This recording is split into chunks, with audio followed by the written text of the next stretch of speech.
السلام علیکم ویورز، آپ دیکھ رہے ہیں اسٹڈی ود عبدالرحمن، اور آج کی یہ اپڈیٹ ہے کہ پنجاب اور کے پی کے تعلیمی ادارے آج سے کھلے جا رہے ہیں۔ 31 مئی 2021 سے جو ہے وہ یہ پنجاب اور کے پی کے میں تعلیمی ادارے کھلے جا رہے ہیں۔ اور اگر ہم دیکھیں تو یہ صرف اور صرف جو ہے وہ 10th اور جو ہے 12th کلاسز کے جو کلاسز ہوں گی وہ آج سے سٹارٹ ہوں گی پنجاب اور کے پی کے میں، اور ان کا مقصد یہ ہے کہ جو ہے وہ 10th اور 12th کلاس کی امتحانات کی تیاری کے لیے ان کے جو ایگزامز، جو کہ اگر ہم فیڈرل بورڈ کی بات کریں تو اسی لیے جو ہے وہ آج سے 31 مئی 2021 منڈے سے جو ہے وہ کے پی کے میں اور جو ہے وہ پنجاب میں آج سے جو ہے وہ تعلیمی ادارے کھلے جا رہے ہیں۔ ٹھیک ہے، تو یہ تھی اپڈیٹ۔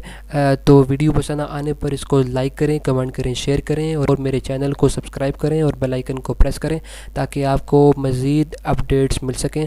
تو ملتے ہیں ایک اور اپڈیٹ کے ساتھ، تب تک کے لیے اپنا خیال رکھیے۔ اللہ حافظ۔